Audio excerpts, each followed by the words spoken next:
Whoa! Indonesia just restricted UCO exports? What's the big deal about used cooking oil anyways? That oil in your food that you're eating, it could actually end up powering ships, trucks, even planes. From fries to fuel? Interesting. UCO, used cooking oil, is waste oil from restaurants and food production. Instead of polluting drains or landfills, it's recycled into biodiesel. That means less waste, fewer emissions, and cleaner transport. China is the world's largest exporter of used cooking oil, exporting a record 2.95 million tons in 2024. The US is China's biggest UCO buyer, up 51.94% from 2023. Along with the EU and Singapore, these three made up the bulk of China's UCO exports. Wait, UCO's really this big? Absolutely.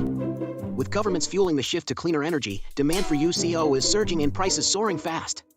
Next, let's ask Master Ishida about how UCO turns into Yukimi.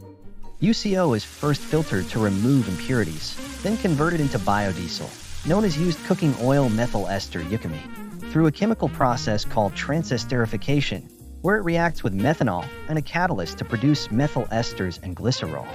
The resulting mixture is then purified, yielding Yukimi as a renewable alternative to diesel fuel. So basically, UCO after the conversion process of transesterification becomes Yukimi. Oh wow, so it's just like other famed biodiesel feedstocks. That's clever. Yes. Now, let's ask CR Park about the UCO market. Hey everyone, I am CR Park, and I am from the biomass team based in Malaysia. I will share with you my insights on UCO. So why is UCO the industry favorite? Unlike palm, soy, or rapeseed oils, UCO doesn't compete with food production and avoids issues like deforestation and land use change. It's classified as waste, meaning lower environmental impact and higher sustainability. Let's look at some prices.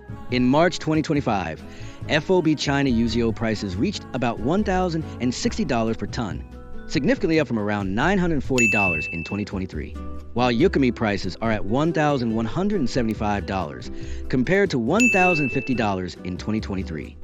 China's stricter environmental policies and reduced export incentives significantly boosted prices, particularly after cutting tax rebates to combat fraud and retain domestic supplies for aviation fuel. The main suppliers globally are China, Indonesia, and Malaysia, but Indonesia's recent export ban and China's tighter policies mean supply chains are changing fast.